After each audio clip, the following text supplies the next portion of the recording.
नमस्कार दोस्तों, सच्ची घटना ऑफिशियल में आपका स्वागत है। आज हम आपको सुनाने जा रहे हैं एक ऐसी सच्ची घटना जो सिर्फ शब्दों में नहीं, दिलों में बस जाती है। यह कहानी है सच्चे प्यार की, एक ऐसा प्यार जो समय, हालात और दूरियों से परे होता है। रिश्ता है जो आपको एहसास कराता है कि सच्चा प्यार सिर्फ एक भावना नहीं, बल्कि एक सफर है जिसमें हर मोड़ पर समझ और विश्वास की जरूरत होती है। तो तैयार हो जाइए इस अद्भुत और दिल छूने वाली प्रेम कहानी के साथ, जो आपके दिल को छू जाएगी और आपको यकीन दिलाएगी कि सच्चा प्यार कभी खत्म नहीं होता। यह सच्ची घटना है आरव और अनन्या की, जो अलग अलग क्षेत्र से थे, लेकिन उनकी किस्मत ने उन्हें मिलाने की ठानी थी। उनका प्यार उतना ही सच्चा था जितना कि उसका दर्द। यह एक ऐसी सच्ची घटना है जो दिल को छू जाती है, एहसास दिलाती है कि सच्चा प्यार सिर्फ महसूस किया जाता है। आरव, एक शर्मीला लेकिन होशियार लड़का, शहर के सबसे बड़े कॉलेज में पढ़ता था। उसकी जिंदगी किताबों और सपनों के इर्द गिर्द घूमती थी।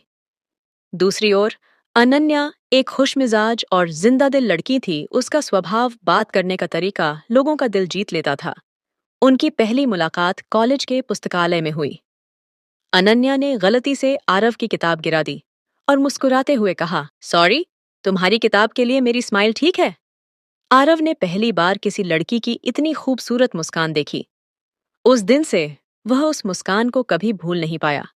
धीरे धीरे आरव और अनन्या अच्छे दोस्त बन गए। वे क्लास के बाद घंटों बातें करते और उनकी दोस्ती गहरी होती गई। अनन्या को आरव की सादगी भा गई थी और आरव को अनन्या की हंसी। एक दिन बारिश हो रही थी। अनन्या ने आरव से कहा, चलो बारिश में नाचते हैं। आरव हिचकिचाया, लेकिन अनन्या का जोश देखकर वह भी मान गया। उस दिन आरव ने महसूस किया कि वह अनन्या के बिना अधूरा है। आरव ने कई बार कोशिश की कि वह अनन्या से अपने दिल की बात कह सके, लेकिन हर बार अनन्या ने उसे कहा, आरव, क्या तुमने कभी किसी से सच्चा प्यार किया है? आरव ने हिचकिचाते हुए कहा, शायद हाँ। अनन्या मुस्कुराई और बोली, कभी उसे बताना मत भूलना। सच्चा प्यार करना हर किसी की किस्मत नहीं होती। उस रात आरव ने तय किया कि वह अपने दिल की बात कहेगा। आरव ने अनन्या को एक पार्क में बुलाया। वह पूरी तैयारी के साथ गया था। उसने फूल और एक छोटी चिट्ठी भी तैयार की थी। जैसे ही वह अनन्या के पास पहुंचा, उसने देखा कि अनन्या किसी और लड़के के साथ थी। वह उसे देखकर मुस्कुरा रही थी और उसका हाथ पकड़ आरव का दिल टूट गया। उसने चिट्ठी और फूल वहीं फेंक दिए और चुपचाप चला गया। उसके बाद आरव ने अनन्या से दूरी बना ली। उसने दोस्तों को छोड़कर खुद को पढ़ाई में व्यस्त कर लिया। अनन्या ने कई बार उससे बात करने की कोशिश की, लेकिन आरव ने हर बार टाल दिया। एक साल बाद कॉलेज का आखिरी दिन था। अनन्या ने आरव को रोका और कहा, तुम मुझसे इतने दूर क्यों हो गए? आरव ने कहा, क्योंकि तुम्हारे पास पहले से कोई और था। मैं तुम्हें परेशान नहीं करना चाहता था। अनन्या हंसते हुए बोली, तुम कितने पागल हो। वह लड़का मेरा भाई था। मैं तो तुम्हारा इंतजार कर रही थी कि तुम मुझसे कुछ कहो। आरव की आंखें भर आईं। उसने कहा, मुझे माफ कर दो अनन्या, मैं डरपोक था। अनन्या ने और कहा, अब देर मत करो, कह दो कि तुम मुझसे प्यार करते हो। आरव ने मुस्कुराते हुए कहा, मैं तुमसे प्यार करता हूँ अनन्या। उस दिन के बाद आरव और अनन्या ने कभी एक दूसरे से दूरी नहीं बनाई। उनका प्यार हर दिन बढ़ता गया। वे साथ में सपने देखते, हंसते और एक दूसरे का सहारा बनते। आरव और अनन्या के बीच सब कुछ बदल चुका था। वे अब दोस्त नहीं, बल्कि एक दूसरे के साथी बन चुके थे। प्यार उनके हर पल को खूबसूरत बना रहा था। आरव ने अपने मन की बात अनन्या के परिवार से कहने का फैसला किया, लेकिन अनन्या ने उसे समझाया, अभी सही वक्त नहीं है, हमें पहले अपने करियर पर ध्यान देना होगा। आरव ने अनन्या की बात मान ली और दोनों ने अपने अपने सपनों को साथ पूरा करने की ठानी। कॉलेज खत्म होने के बाद आरव ने एक बड़ी कंपनी में नौकरी करने लगा, जबकि अनन्या ने अपने MBA के लिए दूसरे शहर जाने का फैसला किया। उनके बीच दूरियां बढ़ गईं, लेकिन उनका प्यार उतना ही मजबूत था। रोज की बातें, वीडियो कॉल और छोटे छोटे तोहफे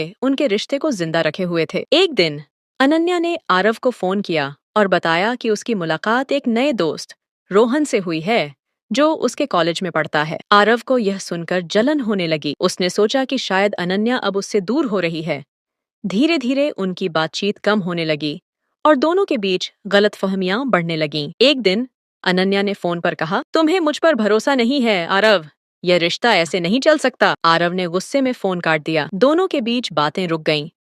आरव ने खुद को काम में व्यस्त कर लिया और अनन्या ने अपनी पढ़ाई में, लेकिन उनके दिल अब भी एक दूसरे के लिए धड़क रहे थे। आरव और अनन्या भले ही बात नहीं कर रहे थे, लेकिन उनकी यादें उन्हें बार बार परेशान करती थीं। आरव अपने कमरे में अनन्या की तस्वीरों को देखता और सोचता, क्या मैं उसे खो चुका हूँ? अनन्या भी अपने दोस्तों से कहती, शायद मैंने आरव के साथ बहुत कठोर व्यवहार किया। 3 महीने बाद अनन्या ने अपनी पढ़ाई पूरी की और वापस अपने शहर लौट आई। उसने सबसे पहले आरव को देखने की ठानी। जब वह उसके घर पहुंची तो देखा कि वह बीमार है। अनन्या को देखकर आरव की आंखों में आंसू आ गए। उसने कहा, मैंने तुम्हें बहुत याद किया। अनन्या ने उसका हाथ पकड़ा और कहा, अब मैं हमेशा तुम्हारे साथ हूँ। दोनों ने अपनी गलतफहमियों को खत्म किया और अपने रिश्ते को एक नई शुरुआत दी। इस बार उन्होंने एक दूसरे को बेहतर समझने का वादा किया। आरव और अनन्या ने तय किया कि अब वे अपने रिश्ते को अपने परिवारों से छुपाएंगे नहीं। आरव ने अपने माता पिता से अनन्या के बारे में बात की। उन्होंने अनन्या को देखा और उसे तुरंत पसंद कर लिया। अनन्या के परिवार को मनाना थोड़ा मुश्किल था, लेकिन आरव ने अपनी ईमानदारी और प्यार से उन्हें मना लिया। शादी की तारीख तय हो चुकी थी, लेकिन तभी आरव को अपनी कंपनी की ओर से विदेश में 1 साल के प्रोजेक्ट पर भेजने का प्रस्ताव मिला। आरव और अनन्या के लिए यह एक कठिन फैसला था, लेकिन अनन्या ने कहा, तुम्हारे सपने मेरे सपने हैं, मैं तुम्हारा इंतजार करूंगी। आरव विदेश चला गया। उनकी बातचीत कम हो गई, लेकिन उनका प्यार अभी भी मजबूत था। अनन्या अपने परिवार और दोस्तों के साथ शादी की तैयारियों में व्यस्त थी, लेकिन वह हर रात आरव को याद करती। 1 साल बाद आरव वापस आया। उसने अनन्या को देखते ही कहा, अब मैं तुम्हें कभी अकेला नहीं छोड़ूंगा। उन दोनों ने शादी की तैयारियां शुरू की। शादी का दिन आया और यह दोनों के लिए एक सपने के सच होने जैसा था। आरव और अनन्या ने एक दूसरे से वादा किया कि वे हमेशा साथ रहेंगे, चाहे कुछ भी हो। शादी के बाद दोनों ने अपने जीवन का नया सफर शुरू किया। उन्होंने एक दूसरे के साथ हर पल को खास बना दिया। कुछ समय बाद अनन्या ने अपनी नौकरी शुरू की। वह अपने करियर में ऊंचाइयों तक पहुंचना चाहती थी। आरव ने हमेशा उसका साथ दिया। कभी कभी दोनों के बीच काम की वजह से दूरियां आ जाती थीं, लेकिन उनका प्यार हमेशा उन्हें करीब लाता। आरव और अनन्या ने फैसला किया कि अब वे एक परिवार शुरू करेंगे। अनन्या ने अपने करियर और परिवार के बीच संतुलन बनाना सीखा। अनन्या ने एक प्यारे बच्चे को जन्म दिया। उनके जीवन में खुशियों की बौछार हो गई। आरव ने अनन्या से कहा, तुम मेरी दुनिया हो। समय बीतता गया, लेकिन आरव और अनन्या का प्यार और मजबूत होता गया। आरव और अनन्या का परिवार अब पूरा हो चुका था। उनका बेटा आर्यन उनकी दुनिया बन गया था। आरव ने सोचा कि अनन्या ने अपनी जिंदगी का एक बड़ा हिस्सा परिवार के लिए समर्पित किया है। अब उसे अपने सपनों को पूरा करने का मौका मिलना चाहिए। अनन्या, तुमने हमेशा मुझे सपोर्ट किया। अब मैं चाहता हूँ कि तुम अपने करियर पर ध्यान दो, आरव ने कहा। अनन्या ने मुस्कुराते हुए हामी भर दी। अनन्या ने अपनी पुरानी नौकरी पर फिर से जाने का फैसला किया, लेकिन इतने सालों बाद फिर से शुरुआत करना आसान नहीं था। वह रोज ऑफिस और घर के बीच संतुलन बनाने की कोशिश करती। आरव और अनन्या ने मिलकर आर्यन की देखभाल की जिम्मेदारी उठाई। आरव ने महसूस किया कि प्यार का मतलब सिर्फ भावनाएं नहीं, बल्कि एक दूसरे का सहारा बनना है। एक दिन अनन्या ऑफिस से देर रात लौटी। वह थकी हुई थी और परेशान भी। आज सब कुछ गलत हुआ आरव, शायद मैं ये सब नहीं संभाल सकती, अनन्या ने रोते हुए कहा। आरव ने उसका हाथ पकड़ा और कहा, तुम बहुत मजबूत हो, हर मुश्किल वक्त गुजर जाएगा, मैं हमेशा तुम्हारे साथ हूँ। यह पल उनके प्यार को और गहरा कर गया। आरव को अपनी कंपनी में बड़ी पदोन्नति मिली, लेकिन इसका मतलब था कि उसे अक्सर विदेश यात्राओं पर जाना होगा। क्या तुम खुश हो? अनन्या ने पूछा। हाँ, लेकिन तुम्हें और आर्यन को छोड़कर जाना मुश्किल होगा, आरव ने कहा।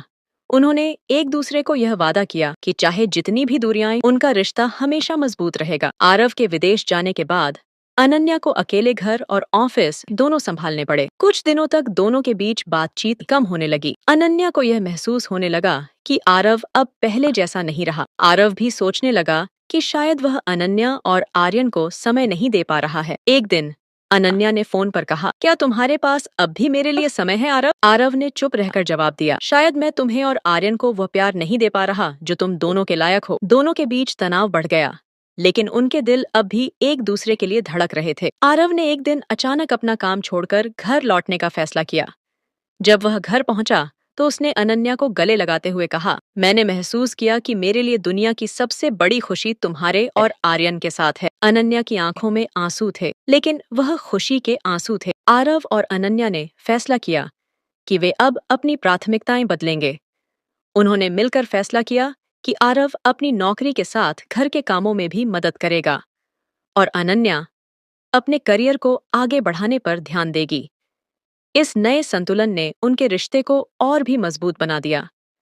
आर्यन अब बड़ा हो चुका था। उसने अपनी पढ़ाई में उत्कृष्ट प्रदर्शन किया और अपने माता-पिता का नाम रोशन किया।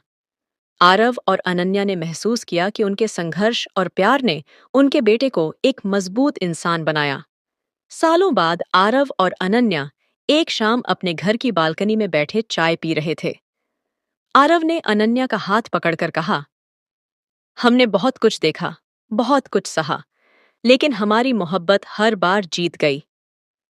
अनन्या ने मुस्कुराते हुए कहा, हमारी एक मिसाल है कि सच्चा प्यार समय, दूरी और परिस्थितियों से परे होता है। वे दोनों एक दूसरे को देखकर मुस्कुरा रहे थे और यह उनकी मोहब्बत की एक नई शुरुआत थी। यह सच्ची घटना सिखाती है कि सच्चा प्यार हर मुश्किल का सामना कर सकता है।